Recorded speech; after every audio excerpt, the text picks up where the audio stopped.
찬양을 본래 잘하셨나요? 오늘따라 아주 찬양의 은혜가 더 넘칩니다.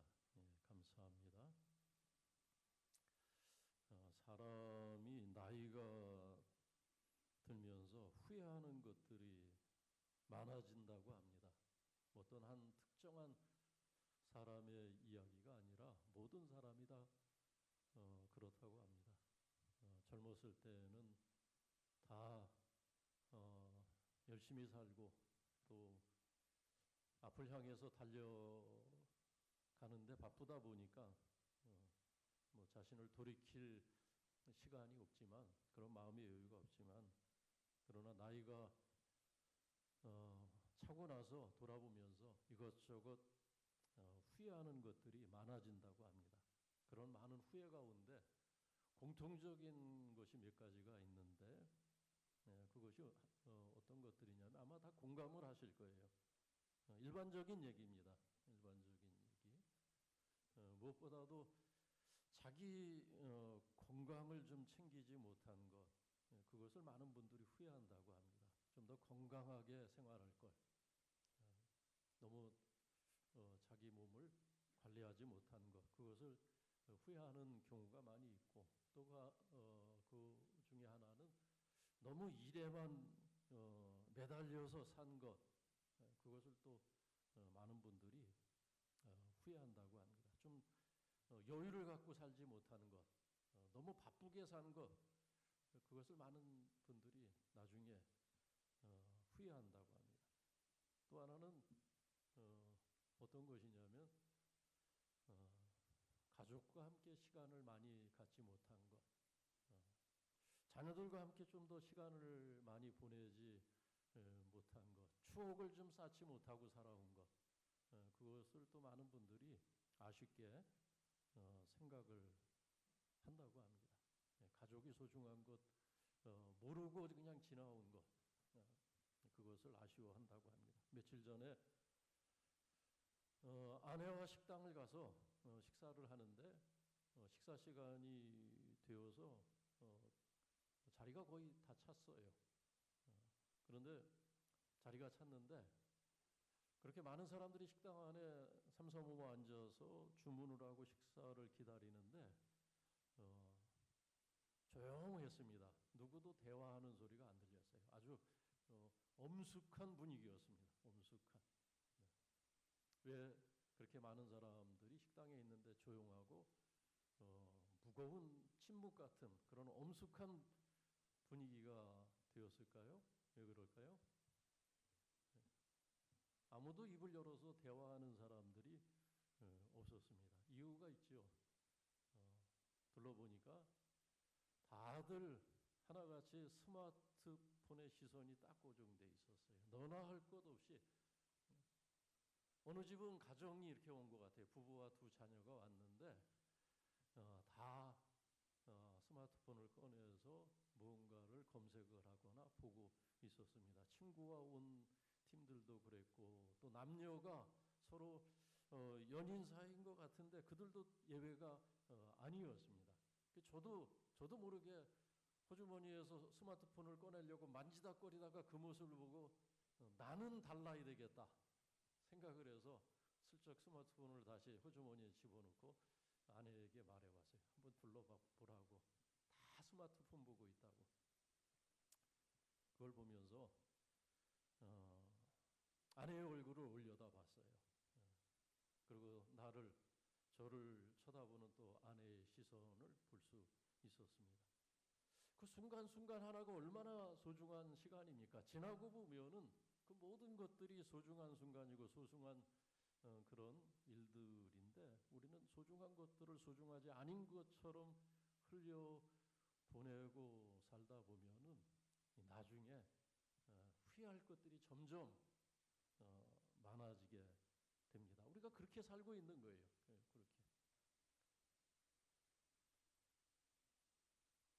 오래전에 보았던 영화 가운데 전쟁 영화가 있습니다. 페르시아 100만 군대와 맞서 싸웠던 그리스 스파르타의 300명의 전사들. 여러분 그 영화 아시죠? 언제도 한번 그 영화 얘기를 잠깐 잠깐 한 적이 있었던 것 같아요. 거기 인상적인 장면들이 많은데 여러분 아무리 강하게 스파르타 훈련을 받은 300명의 전사들이라고 해도 어떻게 그 페르시아 100만 군대를 이길 수 있겠습니까? 근데 싸우는 거예요. 근데 이기려고 싸우는 것이 아니에요. 죽기 위해서 싸우는 겁니다. 죽기 위해서 싸우는 사람들도 있어요. 왜? 명예롭게 죽기 위해서. 비굴하게 항복하고 목숨을 구걸하느니 차라리 명예롭게 죽겠다. 사람이 죽기를 각오하고 싸우면 그거는 정말 무서운 겁니다. 세상에서 가장 강한 사람은 죽는 것을 거반내는 사람이에요. 여러분 목숨 걸고 사는 사람은 건드리면 안 돼요. 여러분 초대교회 성도들이 왜 강한 줄 알아요? 그들은 죽는 것을 거반냈어요. 예수를 믿을 때 그들은 죽는 것을 거반내고 세상을 살았던 사람이기 때문에 히브리서 말씀에서는 세상이 감당치 못하는 자들이었다고 이렇게 평가를 하는 겁니다. 누가 이기겠어요? 죽는 것을 거반내는데. 그런 에너지가 있었던 겁니다. 성도들에게. 근데 이제 스파르타 군사들이 그런 거예요. 그들은 물론 이제 그들은 뭐 우리하고 다른 믿음을 갖고 살았던 사람들이지만 어쨌든 그들은 명예를 최고의 덕목으로 생각하는 그런 전사들이었기 때문에 우리는 우리 명예를 지키기 위해서 싸운다고 그 10만 대군을 100만 명의 대군과 맞서 싸우는데 막 피가 튀기고 사람들의 팔다리가 잘려나가고 목이 떨어져 나가고 용감하게 싸우던 스파르타 전사들도 하나둘 추풍낙엽처럼 피가 튀기고 쓰러져 나갑니다. 그때 한 전사 자기 아들이 자기 앞에서 칼을 맞고 피를 토하고 쓰러지는 모습을 보면서 스파르타의 한 장수가 그 모습을 보면서 눈물을 훔칩니다. 싸우다가 그냥 망부서처럼 몸이 굳어져서 아들의 죽음 앞에서는 아버지도 어쩔 수 없었던 것 같아요. 눈물을 흘리고 있는데 그때 그 스파르타 군대를 지휘하고 있었던 왕이 그의 어깨를 감싸면서 다독거리면서 형제여 울지 말라. 아들의 이름은 스파르타 역사의 명예로운 전사의 이름으로 기억될 것이다. 그런 말로 위로를 하면서 눈물을 거두라고 그렇게 그 위로를 해요. 그때 그 장수가 그런 얘기를 합니다. 그 장면 하나만 생각나요. 저는 그 장면 하나. 무슨 얘기를 하냐면 내가 아들의 죽음을 슬퍼하는 것이 아니라 돌이켜보니 아들에게 한 번도 사랑한다는 말을 하지 못한 것 때문에 내가 슬퍼하는 것입니다. 그 전쟁 상황에서 맞지 않는 뜬금없는 얘기를 해요. 근데 그게 맞는 얘기인 것 같아요. 그 스파르타 전사들 얼마나 호되고 얼마나 그냥 엄한 교육과 훈련을 받았습니까?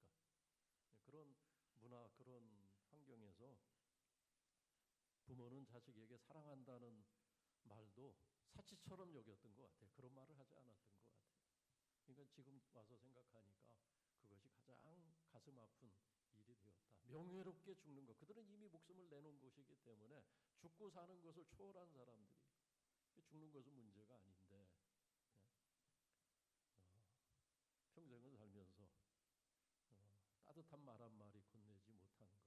그것이 지금 와서 생각하니까 가장 후회가 되고 그것이 마음이 아프다는 이야기입니다.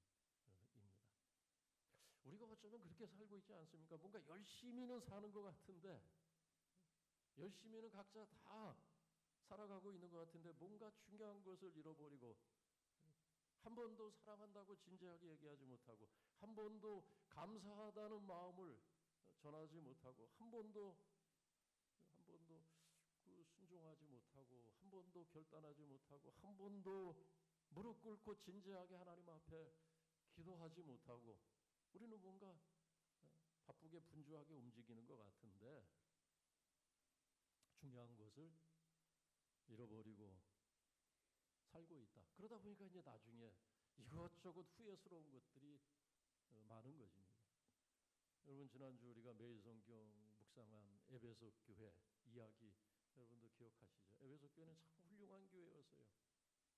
인내와 또 수고와 주의 일을 정말 잘 감당한 열정이 있는 그런 교회로 칭찬을 받지 않았습니까? 교회 가운데서 칭찬을 받았어요. 내가 주님께서 내가 안다. 너희 수고를 알고 너희 인내를 안다. 많은 수고를 하였습니다. 그런데 한 가지 책망받은 것이 있었어요. 책망받는 것. 어떤 거였습니까? 사랑이 없다는 거예요. 사랑이 없다는 거예요. 그 사랑을 회복하라. 돌이켜서 너희 처음 사랑을 회복하라고 그렇게 주님의 말씀을 듣게 됩니다. 야곱이 파란만장한 삶을 살았던 야곱. 저 창세기 25장부터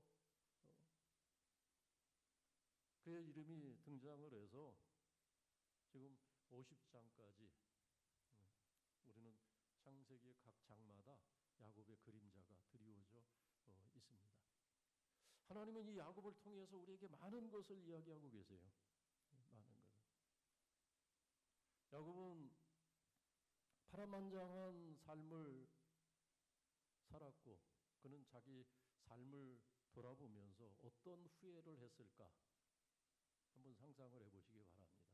야곱도 후회가 있지 않았겠어요? 자기 삶을 돌아보면서 후회를 했을까요? 안 했을까요? 야곱이 했을까요? 안 했을까요? 너무나 쉬운 질문인데 후회 없는 인생은 없다고 앞에서 전제를 깔았잖아요. 후회했어요. 다 후회할 수밖에 없어요. 그리고 후회한 그 흔적이 분명히 남아 있어요. 그럼 야곱이 어떤 후회를 했을까? 한번 생각을 이어가시기 바랍니다.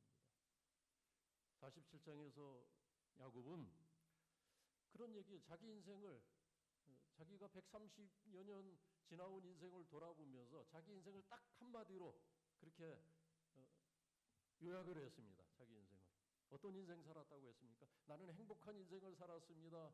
나는 평안한 인생을 살았습니다. 내가 살고 싶은 인생을 내가 살았습니다.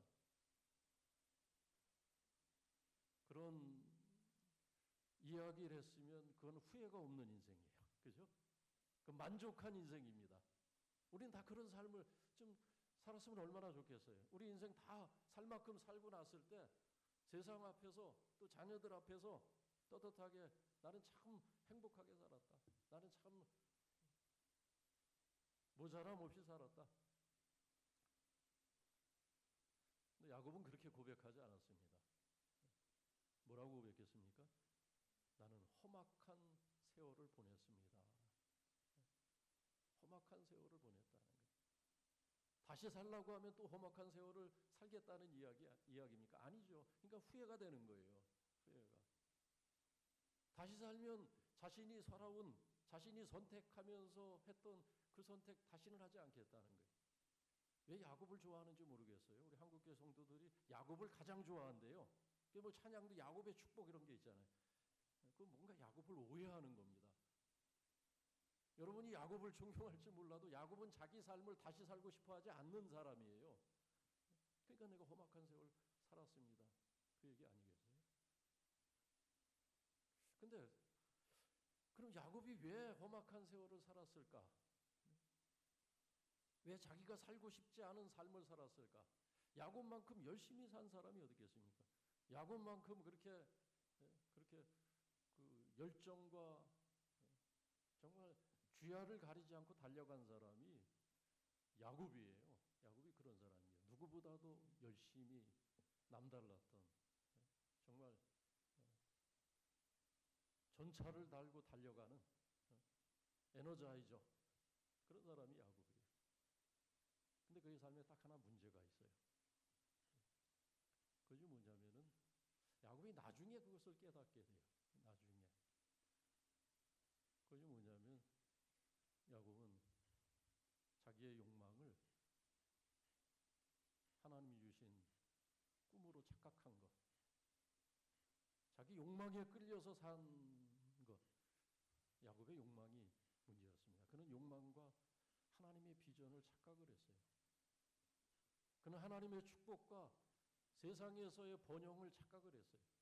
세상에서의 번영과 풍요가 하나님이 주신 축복이라고 생각하는 그런 지극히 세속적인 신앙에 빠져서 한동안이 아니라 거의 노년기까지 살았던, 그리고 비로소 자기 인생의 최대 위기를 맞이하여서 약곡강 나루에서 몸부림치면서 살아계신 하나님을 만나고 나서 그 하나님의 은혜를 경험하고 나서 이스라엘이라는 새 이름을 받고 나서 그제서야 그는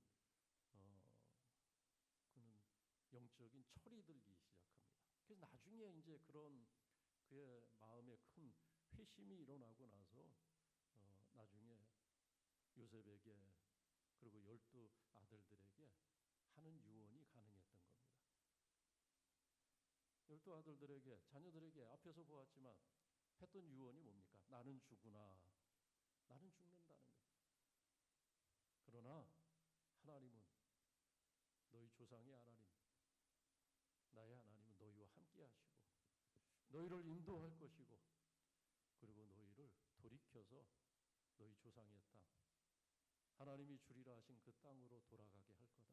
너희가 이 세상의 애굽의 번영 속에 취해 살지 말라. 그 유언하지 않았어요? 우리가 2주 전에, 지난주에 다 보았던 내용이에요. 나는 험악한 세월을 보냈다는 거예요.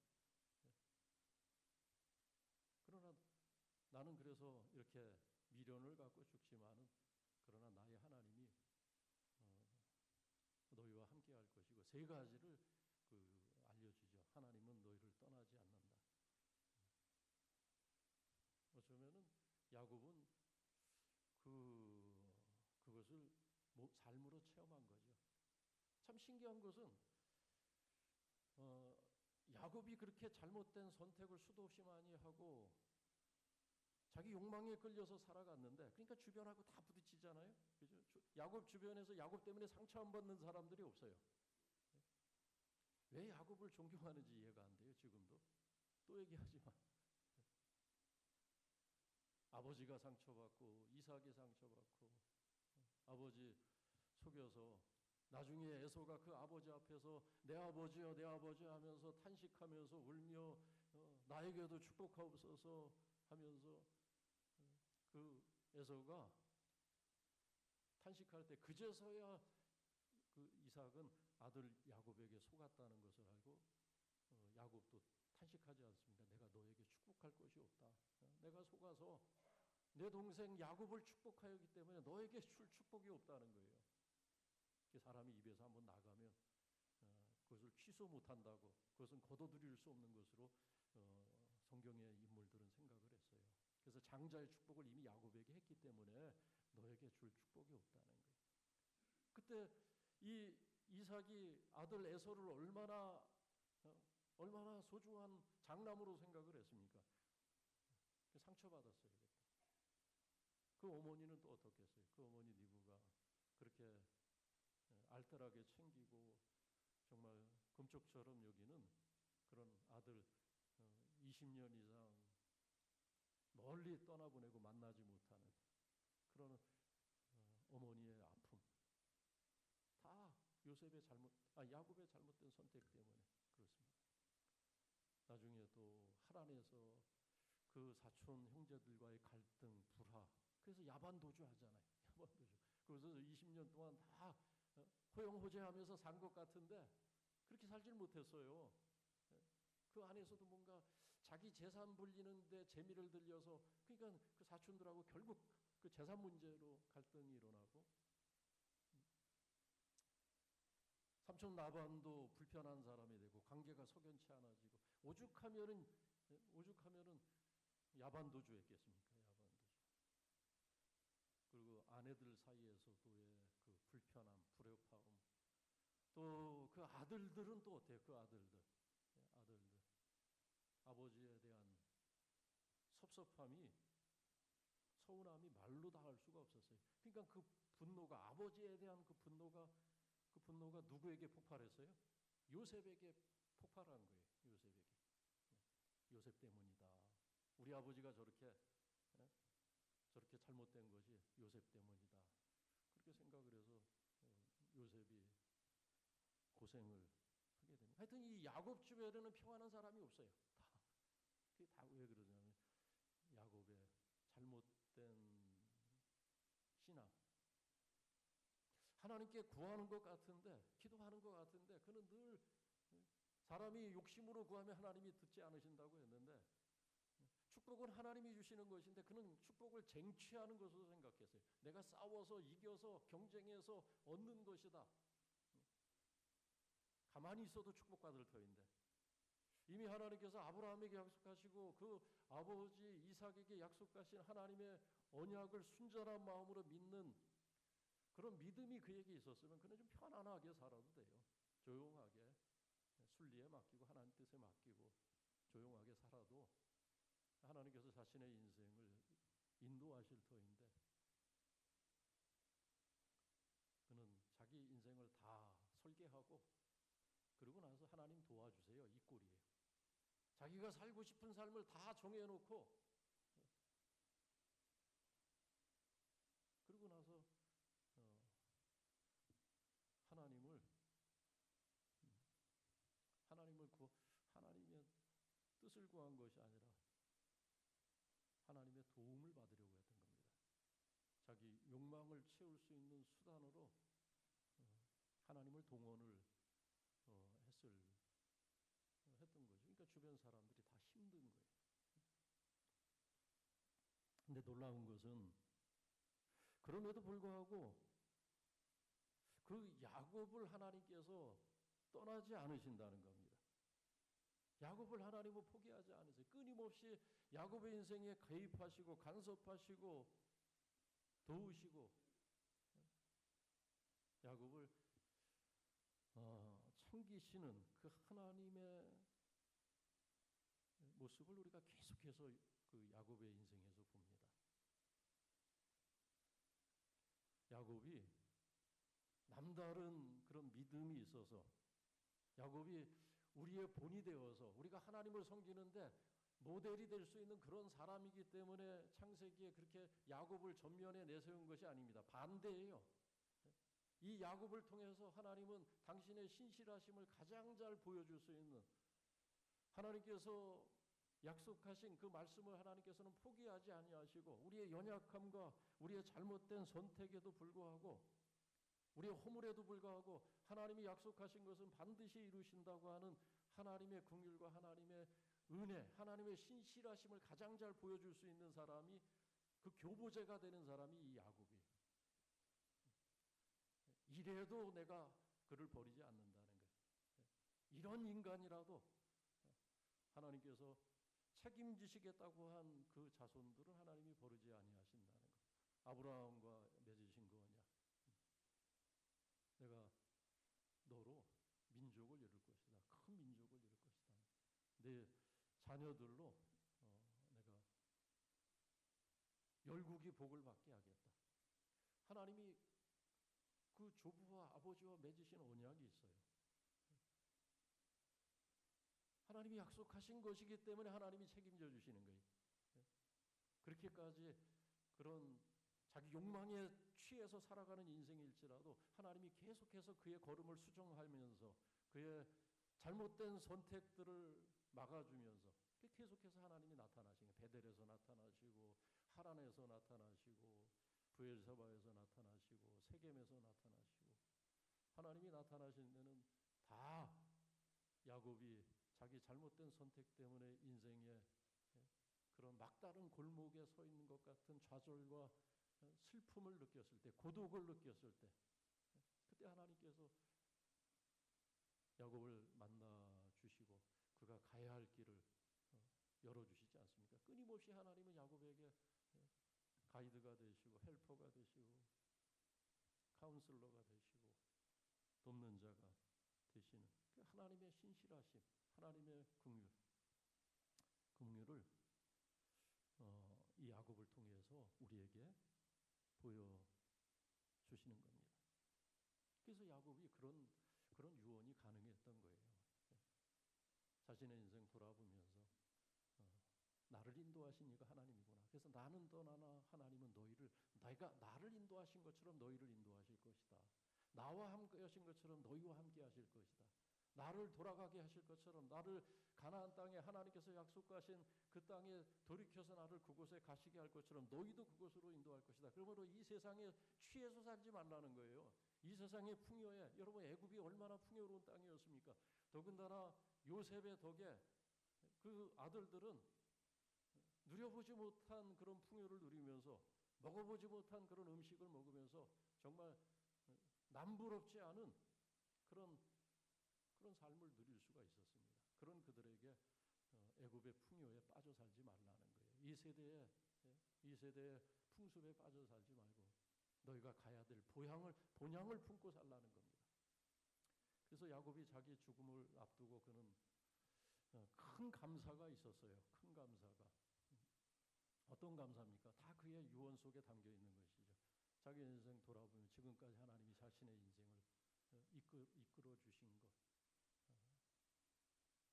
자신과 같은 그런 연약한 인생을 포기하지 아니하시고 여기까지 인도하신 것. 우리 아까 청년 목장 찬양 인도할 때 감사라는 찬양이 있었어요. 감사라는 찬양, 그 찬양이 가사대로예요. 지금까지 지내온 거 다 주의 크신 은혜라. 돌아보면서 자신의 인생을 돌아보면서 그 많은 위기가 있었는데 그 많은 정말 후회가 되는 그런 수없이 많은 장면들이 떠올랐는데 그때마다 다 그 위기를 넘긴 것, 지금까지 지내온 거 다 주의 크신 은혜라 그런 고백이 있었습니다. 그리고 지금 누리고 있는 이 축복. 오늘 설교의 제목이 축복의 통로가 된 사람인데 그건 야곱이 아니에요. 요셉이지. 자신의 꿈이 자신을 통해서 이루어진 것이 아니라 자기 조상들의 꿈이 자신을 통해서 이루어진 것이 아니라 자기 아들 요셉을 통해서 이루어진 것을 보면서 큰 감사를 했던 것을 49장에서 봅니다. 그래서 그런 의미에서 너희를 인도하실 것이고 너희와 함께 하실 것이고 하나님이 지금 자신과 함께 하시고 그래서 그 자녀들로 하여금 살게 하시고 요셉을 축복의 통로로 사용해서 요셉으로 인해서 가정이 일어나고 가정이 일어나는 것뿐만 아니라 애굽 백성들이 다 살게 됐습니다. 여러분 오늘 야곱이 죽고 나서 야곱의 장례가 얼마나 성대하게 장엄하게 치루어지고 있습니까? 정말 애굽의 국장으로 장례가 치루어지고 있어요. 무려 70일 동안 애도 기간을 가졌고 3절 말씀 보니까 또 그 가나안 땅으로 그 아버지의 유언을 따라서 가나안 땅에 야곱을 묻기 위해서 장례를 떠나는데 7절 말씀 보니까는 그 장례에 참여한 그런 조문객들이 얼마나 대단한 사람들이냐면은 바로의 모든 신하들이 그 조문에 참여해서 함께했다는 겁니다. 원로들, 애굽 땅의 모든 원로들, 그리고 그 장례 연료를 호위하는 병거와 기병들. 9절 말씀 보니까는 그 때가 힘이 컸다는 거예요.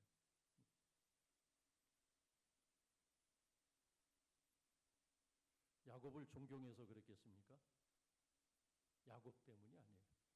야곱 때문에. 애굽 백성들이 그렇게 자기 부모를 잃은 것처럼 슬퍼하며 3절 말씀 보니까는 그를 위해서 곡하였다. 근데 그는 야곱이 아니에요. 죽은 자를 위해서 슬퍼한 것이 아니에요. 그 아버지를 잃고 슬퍼하는 그 아버지를 잃고 우는 야곱을 잃고 아버지를 잃고 우는 요셉 때문에 요셉을 위해서 같이 애도하고 슬퍼한 것입니다. 요셉이 존경받는 사람이었어요. 영웅이었습니다. 애굽의 영웅. 그렇지 않겠어요? 7년 대기근을 극복해내고 애굽 백성들을 먹여 살린 사람이 요셉이었습니다. 흉년의 때 언제까지나 흉년이 계속되지 않는다는 것을 알고 기근의 때를 대비해서 전국에 창고를 짓고 거기 곡식을 저장하였다가 기근의 때 그것을 풀어서 애굽 백성들이 먹을 양식을 얻게 하고 기근이 끝났을 때 보관했던 씨앗을 또 제공해서 다시 파종을 하고 추수를 하게 하는 애굽 백성을 살린 대공황의 시기를 극복하도록 그렇게 하나님께서 요셉에게 지혜를 주셨고 그래서 요셉은 애굽의 존경받는 영웅이었어요. 만일 야곱처럼 이겨서 누군가와 경쟁해서 싸워서 누군가를 쓰러뜨리고 그렇게 그 권력의 자리에 올랐다면 그런 존경은 받을 수가 없어요. 우리가 보지 않습니까? 누가 통치자가 되면은 다 백성들이 존경하는 게 아니에요. 반쯤은 미워해요. 미워하고 증오하고 반쯤은 또 대적하지 않습니까? 왜 그러냐면은 싸워서 이겼기 때문에 누군가에게 상처를 주고 경쟁해서 이겼기 때문에 피 흘리고 얻은 자리이기 때문에 무서운 은혜도 존경은 하지 않는 거예요. 근데 요셉은 애굽 백성들이 다 존경을 해요. 애굽의 모든 그래서 지도자들 원로들이 다 애통해하면서 야곱에겐 관심이 없어요. 누군지도 잘 모를 거예요. 순전히 요셉. 그는 싸워서 이겨서 경쟁해서 그 자리에 오른 사람이 아니에요. 오히려 백성을 살리면서 도와주면서 긍휼을 베풀면서 그 형제들에게 긍휼을 베푼 것처럼 그 백성들을 긍휼히 여기면서 그렇게 살아온 사람이기 때문에 그런 존경을 받았고 그런 사람이기 때문에 그는 축복의 통로가 될 수가 있었던 겁니다. 야곱은 그 모든 일을 생각하면서 큰 감사를 했습니다. 자기의 지나온 세월 감사했고 지금 자신이 누리는 것 감사했고 그리고 돌아갈 본향을 생각하면서 감사하고 우리 찬양한 대로 지금까지 지내온 것 모든 것 감사 그리고 또 참된 소망 주심도 감사 그런 찬양이 있잖아요. 그게 야곱의 감사예요. 야곱의 감사. 자기의 허물만큼이나 아니 자기의 허물 그 모든 것을 다 덮고도 남는 하나님의 놀라운 은혜가 자신의 인생을 덮고 있었던 것을 그는 깨닫고 그 하나님 얘기를 하는 겁니다. 너희가 하나님이 너희를 버리지 않는 것을 기억을 하라. 그리고 너희가 그 은혜를 받은 백성이므로 너희가 이 세상에 파묻혀 살지 말라는 거예요. 이 세상에 번영에 취해 살지 말라고 하는 것입니다. 하나님이 너희도 돌이키게 할 것이다. 돌아갈 때가 있는 거 그거 감사했을 겁니다. 돌아갈 때가 있는 거. 여러분 오늘 우리가 맥주 감사절 지내면서 무엇을 감사하시겠습니까? 이만큼 사는 거 감사하시겠습니까? 이만큼 사는 거. 그건 아주 작은 겁니다. 지나온 세월 돌아보면 우리가 얼마나 아슬아슬한 때가 많이 있었습니까? 얼마나 내가 부족하고 미련해서 잘못된 선택을 해서 힘들었던 때가 얼마나 많이 있었어요. 근데 하나님께서 나를 버리지 않으셨어요. 그죠? 나를 버리지 않고 나를 붙드셔서 여기 지금 우리가 이렇게 멀쩡하게 마치 아무 일도 없었던 것처럼 멀쩡하게 우리가 여기서 이렇게 지금 살고 있는 거예요. 그러니까 그냥 건성으로 우리가 찬양한 것이 아니라 지금까지 지내온 모든 것 감사. 오늘 아주 청년 목장에서 찬양인도 정말 아주 좋은 찬양, 적절한 찬양을 다 잘 골라서 찬양을 했어요. 그리고 참된 소망. 우리에게는 하나님 나라 천국 소망이 있다는 것. 그 소망이 아니면 우리는 이 세상에 파묻혀 살 수밖에 없어요. 야곱이 최선의 삶을 살지 못했지만은 그러나 최선의 유언은 했던 겁니다. 하나님이 너희를 돌이킬 것이다. 너희가 돌아갈 때를 생각하라는 거예요. 돌아갈 때. 야곱은 청년 때 젊었을 때 돌아갈 때를 생각하지 못했어요. 돌아갈 때를 생각했다면 그렇게 욕심에 취해서 살질 않았겠죠. 여유를 갖고 살았을 겁니다. 하나님의 은혜를 기대하며 하나님의 은혜 받아 살려고 했을 겁니다. 그는 자기가 축복을 만들어가면서 자기가 생각한 축복을 하나님께 달라고 구하면서 살아갔기 때문에 자기도 힘들고 남도 힘들고 그렇게 했던 겁니다. 그러나 마지막에 그는 그 모든 것들이 결국 부질없다는 것을 깨닫고 너희가 돌아갈 때가 있다는 것을 생각하라고 그것을 기억시켜 주었던 겁니다. 감사하시기 바랍니다. 지금까지 지내온 것, 오늘 누리고 있는 것, 그리고 더 큰 것은 우리에게 세상에 없는 참된 소망이 있다는 것. 그거 기억하면서 오늘 감사로 하나님을 찬양하시기